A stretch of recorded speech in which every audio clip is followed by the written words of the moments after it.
안녕하세요. 저는 정신건강의학과 전문의 가천대 길병원에서 근무하는 조서원입니다. 한 인플루언서가 명품, 가품을 착용하고 이제 그것을 유튜브에서 공개를 하는 것 때문에 지금 논란이 많은데요. 명품, 가품을 착용을 했다는 거, 그리고 명품, 가품을 그렇게 사서 공개적으로 보여줬다는 것 자체는 잘못된 일인데, 그 부분에 대해서 자필로 이제 사과까지 하고 그랬는데, 그런 논란이 이제 사그러들지 않고 있는 것 같아요. 어느 정도의 합리적인 정도의 적절한 어떤 충고나 지적이 아니라 정말 욕을 위한 욕을 하는 경우, 너무 도를 넘은 악플의 경우에 여러 가지로 좀 생각을 해볼 수 있을 것 같은데요. 표면적으로 우선은 뭔가 거짓말을 했다라든지 굉장히 좋아하던 인플루언서인데 뭔가 속은 것 같은 그런 배신감, 이런 것들 때문에 화가 났을 수 있어요. 그런데 이제 그게 왜 그렇게 화가 나는지 이걸 좀 살펴봐야 될 것 같아요. 우선 그 인플루언서를 보면서 그냥 선망하고 이제 부러워하는 정도가 아니라 굉장히 그 부러워하는 정도가 시기하고 질투하는, 그 안에 어떤 그것을 좀 빼앗고 싶은 어떤 그런 좀 공격성이 내재되어 있을 수 있거든요. 그렇기 때문에 이제 여과 없이 억누르고 있었던, 어쩌면 나도 갖고 싶은데 내가 갖지 못하는 것에 대해서 갖고 있는 그것을 빼앗고 싶은 그런 마음이 숨겨져 있을 수 있는데, 그런 억제된 마음이 분출돼서 나오는 거일 수도 있고요. 작은 셀프, 자기에 대한 어떤 보상으로 그 인플루언서를 이성화하거나 그 인플루언서에 대해서 굉장히 이제 동일시하는 그런 것들로 인해 본인의 작아진 그런 셀프를 채우려고 했었는데, 그런 것들이 무너졌기 때문에 또 그런 게 나타났을 수도 있고요. 그리고 또 한 가지 이제 생각해 봐야 될 부분은 대상 항상성이라고 하는 게 있는데요. 대상 항상성이 갖춰지지 않았을 때, 형성되어지 않았을 때 그렇게 좋은 것, 나쁜 것 굉장히 구분을 해서 생각을 해버리거든요. 그래서 내가 좀 좋아하는 어떤 한 부분, 일면을 보고서 저건 완전히 다 좋아, 올 굿, 이렇게 생각을 하고, 근데 내가 싫어하는 어떤 부분이 나왔어요. 그러면 올 배드라고 생각을 하는 거예요. 원래는 그 대상에 그 좋은 것, 나쁜 게 같이 있는 거거든요.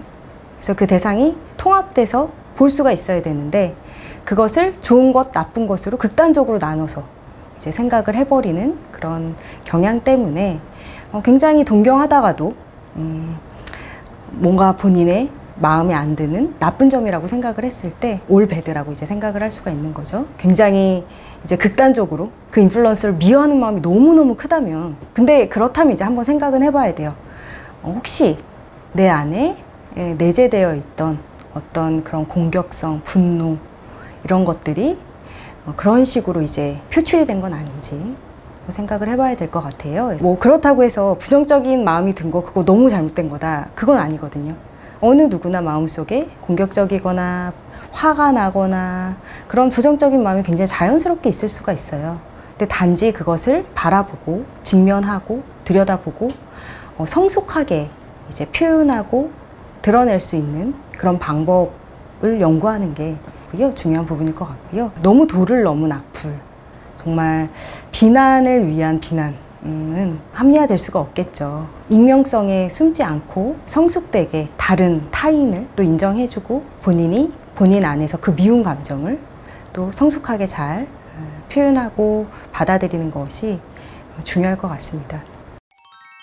예를 들어서 이제 가성비 생각하는 사람들도 있더라고요. 그러니까 100만 원짜리를 만 원에 비슷한 이제 품질인 것 같은데 10,000원 정도에 샀다 했을 때 10,000원으로 100만 원의 행복을 누린다, 이렇게 얘기하기도 하는데, 나를 사랑하는 자존감이라는 책이 있어요. 이무석 교수님의 책인데, 거기서 자존감을 이제 구성하는 3가지 요소에 대해서 나와요. 자기에 대해서 가치 있다고 평가해 주는 거, 첫 번째 요소 자기의 가치감, 그리고 두 번째로는 자신감, 세 번째로는 도덕적으로 죄책감이 없는 그런 상태일 때 또 자존감과 연결되는 3가지 요소라고 나오는데, 그런 부분과 또 연결돼서 생각을 한다면 자존감을 좀 떨어뜨리게 하는 오히려 그런 요소가 될 수가 있겠죠. 그 진품을 구매하는 집단과 나를 동일시하면서 좀 더 우월감이라던가 혹은 좀 과시라던가 이런 것들이 또 숨겨져 있을 수 있겠죠. 중고등학생 특히 그럴 텐데 밴드웨건 이펙트라고 밴드웨건 효과가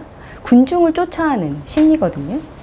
그리고 내 친구들이 다 갖고 있다라고 한다면 나도 갖고 싶은 그런 또 심리 때문에 파노플리 효과라고 하는데 그 명품을 사는 집단과 내가 같은 주체가 되는 것처럼 느끼는 것에 대한 경제학 용어인데요. 결국 명품을 살 돈은 없지만 가품을 삼으로써 꼭 그 진품을 사는 것 같은 그런 만족감, 그런 소유욕이 또 그런 것과 또 연관이 될 것 같아요. 숨겨져 있는 부분도 그 내면에는 부담감이라든지 아니면 어떤 결핍 같은 게 있을 수 있다고 볼 수 있기 때문에 또 마찬가지로 이제 자존감과 연결돼서 좀 생각을 해볼 수가 있을 것 같은데요. 내가 그게 없어도 나는 괜찮아. 난 뭐가 좀 부족할 수 있지만 나는 이 상태로도 멋있어.